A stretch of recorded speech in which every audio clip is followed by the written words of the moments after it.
Hi Beauty Pies, welcome back to my channel. In today's video, I have for you a foundation review. The foundation that I'm reviewing is the Maybelline Dream Radiant Liquid Foundation.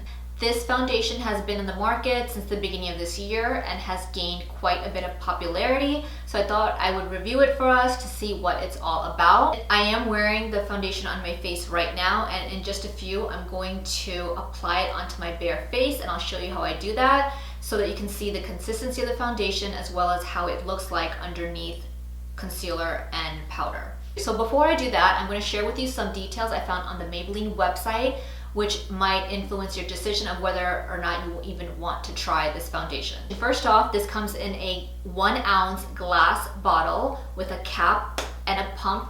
Works just fine. It retails for about $12.99 at drugstores. The goal of the foundation is to visibly improve the look of your skin, giving you a natural looking glow. So it's supposed to make your skin look plump. It says it's a lightweight foundation formulated with hyaluronic acid and collagen. It hydrates and smooths skin while delivering medium coverage finish. So what is hyaluronic acid?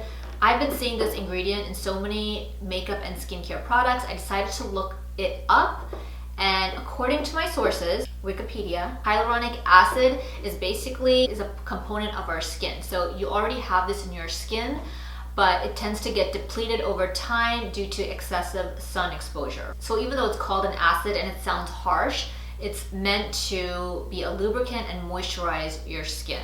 It's also used in skin treatments as a dermal filler for wrinkles. Collagen is also a component that is found naturally in the skin. Based on what I read, collagen is more of a structural component and hyaluronic acid is more of a hydrating component. When collagen is used cosmetically, it tends to cause allergic reactions, and that will lead to prolonged redness. So you can test the foundation in an inconspicuous area, either on your arm or your wrist, to make sure you don't have any type of allergic reaction. As far as the range of colors, there are only 20 colors in this foundation, which I think is relatively little in this day and age. There is a shade finder on the Maybelline website to help you find your shade. It doesn't clog pores, which is fantastic. It is supposed to deliver 12 hours of hydration.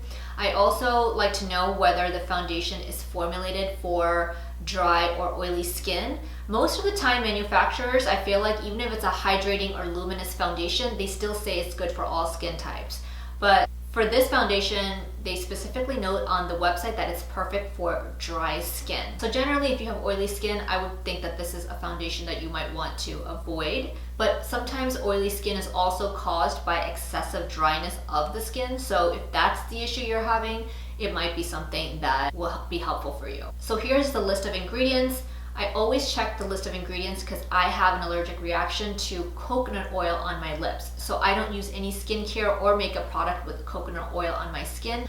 I will link a video that I made about this here above, so you can check it out if you want to learn more about that. What I did find was a couple of benefits, really good benefits about this foundation that they didn't mention on the website, and that is that it has shea butter, also a very moisturizing ingredient, and it's fragrance free. So the fact that it didn't smell that bad being fragrance free is a really, really nice bonus. I love knowing if a drugstore foundation has been compared to a high-end foundation. And yes, this one has been compared to the Fenty Beauty Pro Filter Hydrating Foundation. That foundation is pretty much the same amount. It's 1.08 fluid ounces, and it retails for $35. So that's almost 3 times the price of this one, but that one does have 50 shades in the range. If you look on the Fenty Beauty website for that foundation, the reviews are under 4 stars, and there aren't a lot of reviews for that foundation, especially compared to the other long wear foundation that Fenty Beauty has. So even though it's compared to this luxury foundation, that foundation itself didn't get great reviews. Okay, now let's go ahead and try it on. So it's about 12 o'clock in the afternoon right now. This morning I washed my face and applied a little bit of the Cerave moisturizing cream. And then just about 5 minutes ago, I applied a primer. I'm using this primer by Peter Thomas Roth. It's called Skin to Die For. I got a sample and I've used it a couple of times and I really like it.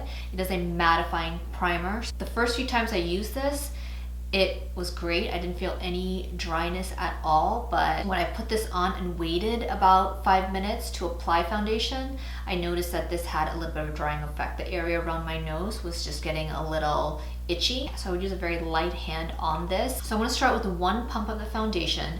I'm in the color Caramel, which is also 120. They just started reopening the stores in my area. I just went ahead and took an extra precaution of disinfecting the bottle, because just remember, with drugstore foundations, each bottle is touched by lots of hands. And I'm going to start with just one pump. This is the consistency. It's a pretty thick formula, not runny at all. It does have a texture of a mousse. So I'm taking the Morphe M439 brush to apply this. I'm going to pick it up on the brush and just apply it directly onto my skin.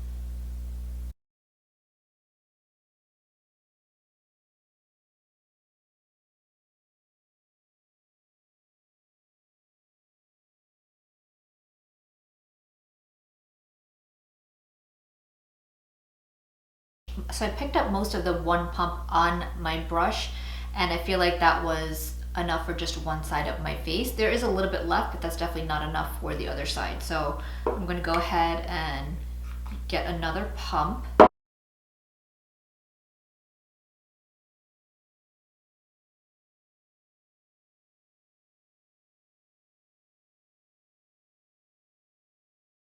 Two pumps of this foundation is way more than you need for your face, so I'm using whatever I have left over on my neck.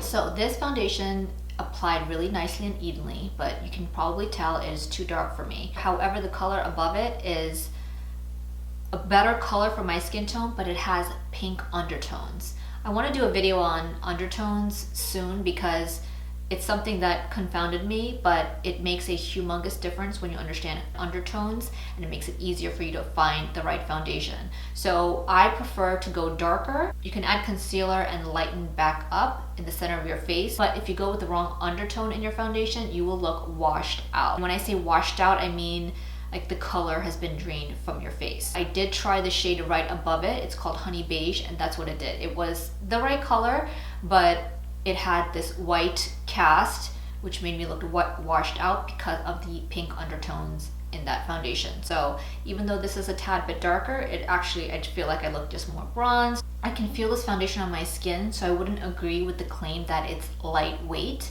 It does have the consistency like of a mousse, and it feels like a lotion going on. So it does feel lightweight, but once it's on the skin, it doesn't feel lightweight. I would describe it as more of a sticky, tacky heaviness, as opposed to like dry and heavy. So it could be the moisturizing ingredients in the foundation that's causing that.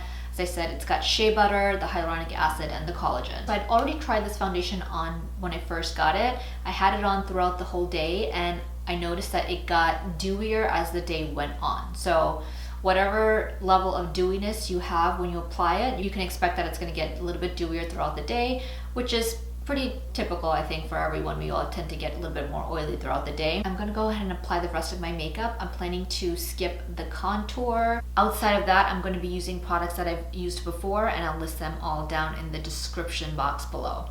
So I went ahead and applied the rest of my makeup. I applied concealer, but I skipped the contour since the foundation was already a little too dark. And initially, I really liked it because it gave me a natural bronzed, contoured look without having to use a contour. But I feel like I'm getting a little bit of a pink undertone. I'm not sure where it's coming from. The concealer that I used was this. This is the Maybelline Instant Age Rewind Eraser. I've used this before with other foundations, and I've never had that undertone issue. So I think it's the foundation, and I use this particular concealer because it's also Maybelline's. It was difficult to blend out into my foundation as well. I mentioned that foundation feels very tacky, so I think that's why it was harder to blend out. It blends out fine, but it doesn't blend out as easy as it has with other foundations. Basically, all I did was I blended it out with my concealer brush, and then I went back over it with my foundation brush to just kind of make sure it all evened out. But like I said, it's still giving me a little bit of that pink undertone, which is what for me makes me look washed out. So for me, this is going to be a pass. However, if there was a better color match in this foundation, I wouldn't necessarily write this one off. It's still a pretty good foundation for the drugstore. The website gives this foundation a 4.4 out of 5 stars, and that's out of 400 reviews. I would give it a 3 out of 5 stars, and I would say that primarily because of the color range, because I do think that if I had the right color, I could still make this work. And if you read a lot of the comments on the reviews, it's a consistent theme that, you know, they need, that a lot of the reviewers are saying they need more colors of this foundation, but that they liked the way it applies. At the end of the day, it's a foundation for $12.99, available at the drugstore, which is always very convenient. If the drugstore was out of the Maybelline Superstay foundation and the Wet n Wild Photo Focus foundation, this would probably be my third pick if it had the right colors. So that's all for today's video. Thank you so much for watching. Feel free to comment down below if you have any questions, or even if you have recommendations for foundations that I can review in future videos. Also, hit the thumbs up button if you like these kinds of videos and would like me to do more of them. Thanks so much for spending your time with me today, and I'll see you in my next video. Mwah! Bye!